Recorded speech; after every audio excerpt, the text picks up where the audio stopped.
हमारे देश में कुछ भी करना है सड़क पे नहीं हो रहा है, मुझे दिख गया है। सड़क पे संघर्ष करने से वो लोग आपके खिलाफ में है, आप उठा के फेंक देते हैं, डंडे मारेंगे, लाठियां मारेंगे। तो आपने कांग्रेस पार्टी क्यों चुना? क्योंकि अगर मैं बात करूं, आप निर्दलीय भी चुनाव लड़ सकती थी। वो हमारे बुरे टाइम में हमारे साथ खड़े थे। जैसे राहुल जी से मैं मिली, प्रियंका जी से मैं मिली, जो उनकी जो थॉट प्रोसेस थे ना वो बहुत प्योर हैं। सुरक्षित फील करे एक लड़की, क्योंकि मुझे पता है, मैं गांव से निकली हूँ, मुझे पता है कहाँ पे हरासमेंट होता है, किस लेवल तक होता है। स्पोर्ट्स में सबसे बड़ा इशू यही है कि स्पोर्ट्स है ही नहीं, इधर इतना है ही नहीं, और है भी तो भी लड़कियों में वो कॉन्फिडेंस नहीं है कि फैमिली में कॉन्फिडेंस नहीं है कि हम किसी को पुश करें, है ना। पहले पूछूंगी कि आप जुलाना से लड़ रही हैं, तो इस वक्त इस क्षेत्र में आप क्या मुद्दे देख रही हैं और किस तरह से काम करेंगी इस क्षेत्र के लिए? एक तो स्पोर्ट्स का बहुत बड़ा इशू है जो मुझे समझ में आ रहा है।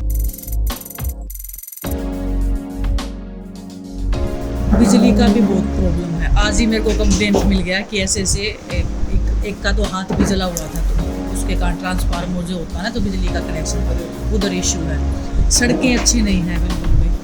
तो ये तो एक नॉर्मल चीज़ें हैं। बाकी बहुत सारी चीज़ें हैं जिसके ऊपर काम करना है। और बस अभी मेरा पहला ही दिन है। अभी मैं खुद से ऑब्जर्व कर रही हूँ कि क्या क्या है, जो ये तो मेरे को दिखाई दिया है अभी तक। अभी मैं बात करूँगी लोगों से कि इतना क्या है। अपने जो बड़े लोग हैं वो बताएंगे कि क्या ज़्यादा समस्या है। पानी की सप्लाई नहीं है, ये बता रहे हैं। हाँ, और एक और समस्या जो मुझे अभी जो मैं मेरे गांव में भी देखा है, ये सरकारी जो स्कूल होते हैं ना, उसमें टीचर्स नहीं है अभी, तो बच्चे जाते ही नहीं है। उधर जाएंगे कैसे, टीचर्स नहीं अच्छे। तो वो मुझे लगता है यहाँ भी वो समस्या मिल सकती है। अभी तक मैं श्योर नहीं हूँ, मेरे को देखना पड़ेगा। तो इस बार जो है चुनाव, हरियाणा चुनाव के लिए आपकी क्या तैयारी है? आप किस तरीके से रणनीति बना रही हैं कि इस चुनाव में आप प्रचार भी करेंगी? देखिए, तैयारी तो कैसी है, मैंने स्पोर्ट्स किया, इतना नॉलेज मुझे है नहीं, पहली बार मैं आई हूँ। और बड़े लोग जो ऐसे भी सजेस्ट करेंगे, जो भी मुझे बताएंगे, जो मैं खुद से भी सीखूँगी, बहुत मेहनत करनी पड़ेगी, उसके लिए तो मैं तैयार हूँ।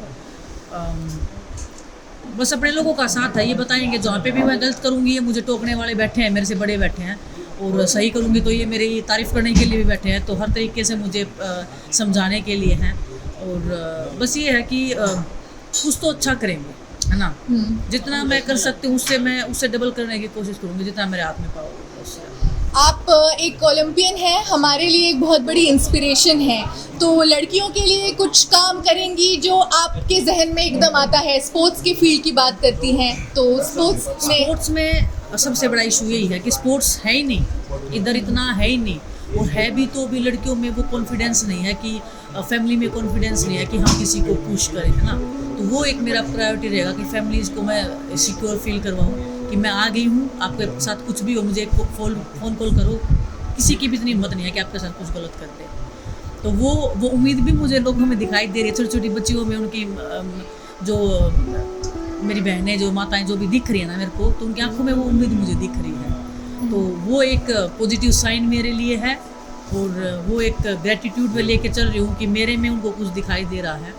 तो वो है। और एक स्कूल का भी बहुत बड़ा इशू है, वो लड़के और लड़की दोनों के लिए है। तो हाँ, और वो सिक्योरिटी जो फील होता ना, कि एक सुरक्षित फील करे एक लड़की, क्योंकि मुझे पता है, मैं गांव से निकली हूँ, मुझे पता है कहाँ पे हरासमेंट होता है, किस लेवल तक होता है। तो उसमें मैं अपना पूरा मेरा फोकस सबसे ज़्यादा रहेगा। सो पेरिस ओलंपिक्स के बाद आपने सोचा चुनाव में आने का, या आपने ये इस बारे में आप थोड़ा सा बताएंगे, कब सोचा कि राजनीति में आने की जरूरत है? बिल्कुल ना पहले सोचा ना बाद में सोचा।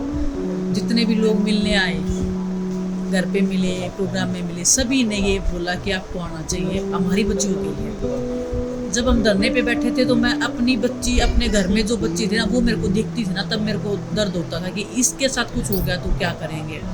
और अभी जब लोग मेरे से उम्मीद लगाने लगे, उनकी बच्चियों की भी मैं वो करूँ, इतना मुझ पर विश्वास कर रहे हैं कि मैं सही किया मैंने, जो मैं लड़ाई लड़ रही थी।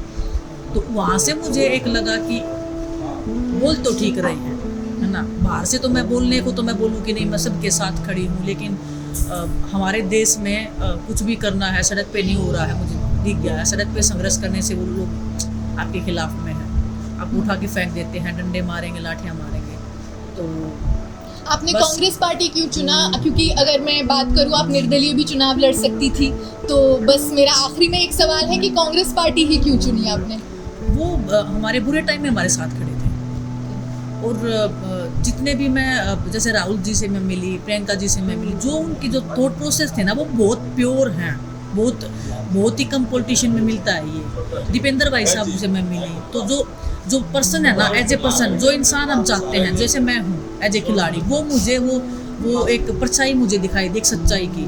तो मुझे लगा कि मतलब ईमानदार लोग हैं, इनके साथ में ईमानदार लोगों की कमी है। तो वो क्यों ना हम उस ईमानदारी के उस चीज़ को पकड़ के हम चलें। और उन्होंने इतना अच्छा काम किया, तो एक बार हमें भी एक लगा कि उनके संघर्ष में हमें साथ देना चाहिए, जिन्होंने हमारे इतने बुरे टाइम में साथ दिया था।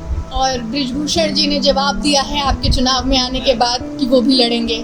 डॉक्टर सुरेंद्र लाथड़, तो लोगों ने हमें बताया जो कि उनका जो काम है वो कहीं ना कहीं रहा है, हॉस्पिटल बनाए, लाइब्रेरीज बनाई हैं।